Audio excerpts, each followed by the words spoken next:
What is good, Ninja? OG over here from PlayerEssence, and welcome to the PE Nintendo Switch and gaming news video. Today, we've got a bunch of great topics for you guys, and once again, like your boy said, if Final Fantasy 15 would come to the Nintendo Switch, it's definitely not going to be that Buster Pocket Edition, so I will be keeping my gift cards. Thank you very much, but we'll get to that at the end. Let's go ahead and get into some different topics first. So, Kunio-Kun, the World Classics Collection, has been announced for the Nintendo Switch. It's coming to Japan in early 2018. So the company Arc System Works has just announced Kunio-Kun. The World Classics Collection will be launching on the Switch in Japan next year. Below is some information for Kunio-Kun, the World Classics Collection, translated by Gematsu. So Kunio-Kun, the World Classics Collection, features 11 classic titles from the Kunio-Kun series, as well as 4 bonus games never released in Japan. The full list includes a bunch of different games there, guys. It's a bunch of sports games and everything like that. I also want to point out that this game will also be coming to the PS4, Xbox One, and PC, and will launch in Japan on early 2018, or not even just early 2018, sorry about that, guys, just Japan in 2018. The biggest thing here is that it comes with bonus titles and Super Dodgeball and River City Ransom. So if any of you guys have ever played those old school games, they're both very good. I love River City Ransom. Me and my brother, we grew up playing that game back in the day. We thought it was great. It was like an RPG brawler. It was really good, and Super Dodgeball was also really good as well. So I grew up on some of these Kunio-Kun games, even though I didn't know them as the Kunio-Kun games, but I just played them because they were really good, especially River City Ransom and Super Dodgeball. But there's a bunch of other games in here. Crashing the Boys Street Challenge. They have just a ton of different games, Street Basket, and more. So I'll definitely have the list for you guys, the link in the description below. Not only that, but every title will support online play. By clearing missions in each title, you'll be able to customize your avatar and game screen. There are also all sorts of replayability elements, plus they got the trailer as well. So this is actually pretty hype, guys. I think this is a great announcement to get to the Nintendo Switch, and pretty much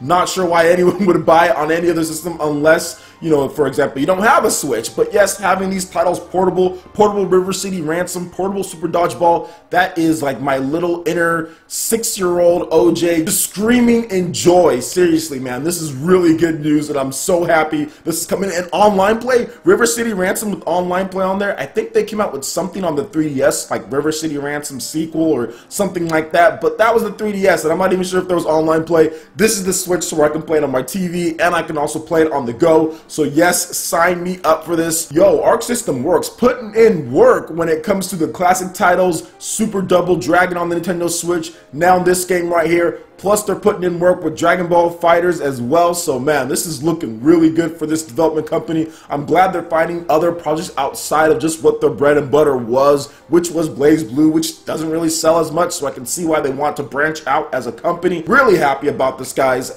What do you think about this? What are your memories growing up playing these games? I know a lot of you guys have probably played River City Ransom or Super Dodgeball if you're around my age, so let me know about all that in the comment section below. Alright, and moving on to the next article, and I haven't reported on this one yet because I wanted to make sure that it was definite before I did, because the subject matter is very important to me. So it does seem, or looks like there's more evidence for the method of unlocking NES Golf on the Nintendo Switch, which includes audio from Iwata. Now, I think I already talked about golf on the Nintendo Switch as far as it can be unlocked, but I didn't know about this whole tribute to Iwata-san, like about the whole thing, but it does seem like that is the case. Now, let's get into this article here. So, the way in which NES Golf on the Switch can be unlocked came to light yesterday, apparently.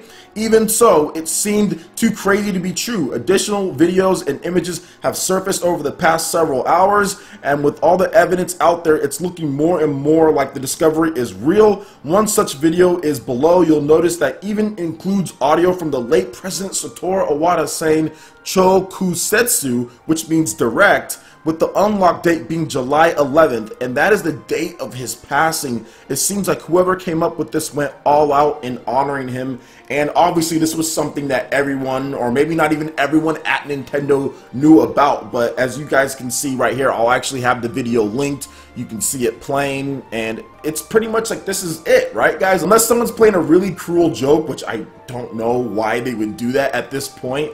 But this is really cool. Obviously, Satoru Iwata, this system, Nintendo Switch, this was his idea that he gave to us before he passed on, and whoever did this definitely did a good thing. I think this was very good, and I'm not sure when Nintendo's going to unlock this or when Nintendo's going to confirm this, or if they just left this up to players to reveal. I mean, I would think that they would do it by a firmware update, maybe in like a tribute to him at some point when the virtual console's released. That's what I was thinking. But this is a very nice gesture, and this is something that's so honorable to honor, you know, the legacy of the late president Satoru Iwata, and it's really cool. It's really cool that they did this, and hopefully it's 100% true. Hopefully everything comes to light and everyone can enjoy it, just so I can teach my daughter about it, because I think at the time, yeah, he passed 2015, a couple of years ago at this point.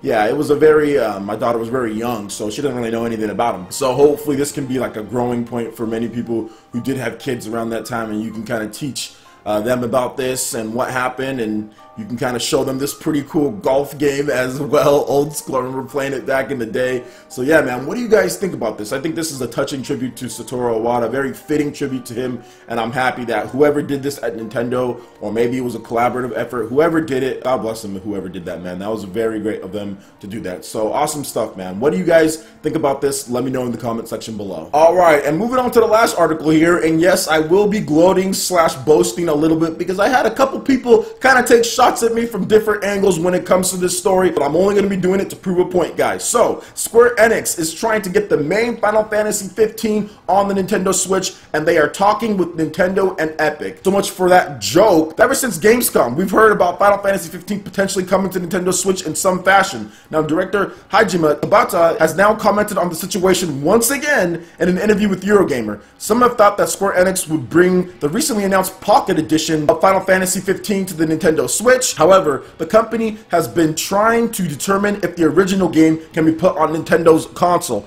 Here's what Tabata had to say. First, quote, "We're actually doing very specific technical investigations into what's possible at the moment. Where we are at the moment, we've completed those tests and have worked out where the ground lies. We're currently in the middle of the discussion and debate about what we should be doing and how to realize that on the Switch."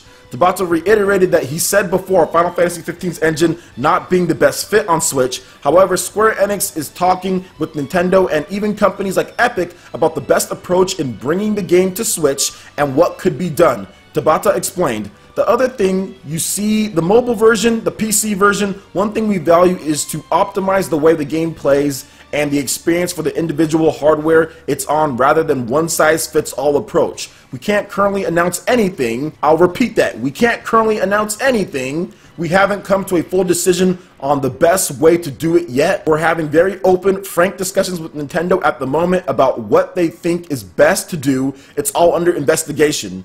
Honestly, when we did the technical test to see if we could use the same native engine we used on the other console versions on the Switch, we tried to run it there. The results weren't satisfactory. It wasn't what you'd want from a final game. It doesn't mean that it's the end of that. We're looking at the options like the customization of the engine. To give you an example how open those discussions are, we're talking with Epic at the moment about maybe what we could possibly do there. And if we did a Switch version, maybe we'd be able to partner and do something there. Their Unreal environment is just amazing and will be very useful. You have to have all those options on the table. Without that, it'd be impossible to make a decision about what we can do on that platform. So let's talk about this just a little bit, guys, because I don't like to call certain people out or certain channels out, and I'm definitely going to try not to do that. But it's hard when other channels take shots at you and say that you lied to your fan base and say, oh, well, he just said it was a joke, and that's not going to happen. And you constantly ignore actual real evidence of something happening. You ignore that because you hate the Switch, or because you don't like the person that's talking about it, or you don't like people that are optimistic, or you're just naturally inclined to be pessimistic about a situation. Now, there were multiple channels who said Final Fantasy 15 Pocket Edition is definitely going to be coming, or if it does come, it's going to be that version. Avoiding all realistic thoughts of what the Switch is about. It's not a mobile phone. It is supposed to be home console games on the go. That's what it's supposed to be. It's not supposed to be mobile games more mobile if there's a home console version. Now, if there's only a mobile version like Gear Club, then okay, makes sense to port that over to the Switch. There's only a mobile version of Gear Club. But if there's a home console version of a game, you know, and then there's a mobile version, they're not going to take the mobile version and say, oh yeah, put that one on Switch, because that's not the concept of the Switch. I don't think Nintendo would even be like, okay with that. I'm not even sure Nintendo would sign off on that. So yes, that Buster Pocket Edition is definitely not going to be coming. And like I said on Twitter, if I was wrong on that, if the Pocket Edition did come, or if they said yes, the Pocket Edition was definitely coming, and it wasn't the full Final Fantasy game, or if they weren't trying to do the full Final Fantasy 15 game, I will give away 2 $10 gift cards. So I'll be keeping my gift cards, but let's talk about this just a little bit more. I even suggested talking to Epic with Unreal Engine and building the game on there if you truly care about the Nintendo Switch and the fan base, and knowing that how much this game could sell, having a mobile version of it, having a version that you can take anywhere you want for this massive game. If you understand the value of that, you'll do what you need to do to talk to Epic to get it built using that engine, especially after they said that they were testing out Unreal Engine 4 and Unity and how those engines worked a lot better on the Switch. I said, okay, well, how about you use Unreal Engine 4 to build the game? You're probably going to get a game that plays better than the PS4 and the Xbox One in some regards if you can optimize it. For the Nintendo Switch, because Nintendo Switch, as far as Unreal Engine 4, it works great. And the Luminous engine, let's just be honest here, guys, that engine is kind of a mess. I mean, it really is. Heck, if the game was originally built with Unreal Engine 4, I bet it would have performed a lot better on the PS4, the PS4 Pro, PC, whatever the case is. So the way that I look at it, the way that I see this here is that, guys, please stop ignoring all of the signs. Square Enix is really bad at this. They've done this before. People were saying that Tabata-san was, oh, he was joking the whole time with Final Fantasy 15 coming to the Switch. No, it's definitely not going to happen. He was joking, remember? That's what he just said. Square Enix plays their cards. They play their hand all the time. They will hint and play their hand and then backtrack because of PR or because the Nintendo Ninja comes and gets them. They will backtrack because of that, and then they will re-announce something. Oh, well, we are doing this. They did the same exact thing with Dragon Quest, and I tried to tell people this, but we still have many popular YouTubers and other people say, no,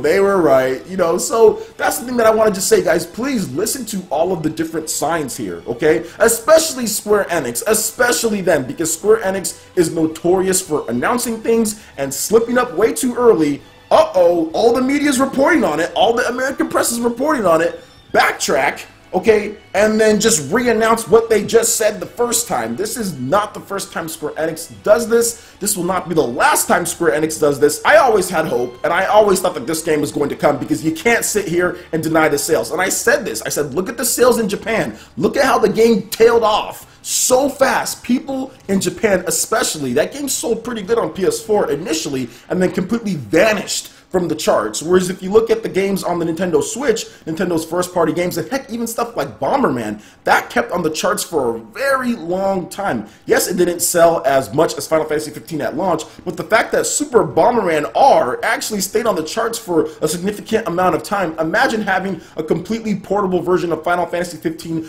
for the Japanese audience. That would be a huge seller, and that's why they're going through all this trouble in the first place, guys. The Xbox One version didn't sell enough like it needed to sell. A Nintendo Switch version would sell. You're gonna get at least minimum 300 to 400,000 copies sold in Japan pretty much that first week, and then on top of that, you're gonna get sales here in America. It's probably gonna be well over 1 million units if they decide to put this on the Switch maybe in 2018 or whatever the case is. It will sell. So that's the reason why I always thought that it was going to happen, and I did not ignore the evidence of them already teasing it right there at Gamescom, and no, not the Buster mobile version. So that's my opinion on the matter, guys. I still think it's going to come. Obviously, right here, they're trying out everything. Hopefully they do use Unreal Engine 4 like I suggested. I think that would be awesome if they did so. So let me know what you guys think about this news in the comment section below. I would love to hear you guys' thoughts. Alright guys, that wraps it up for this video here. Go ahead and check out the links in the description below. We've got Facebook, we've got Twitter. Go ahead and give us a like and a follow on our social media. Really helps to spread the content of PlayerEssence across the interwebs in addition to YouTube.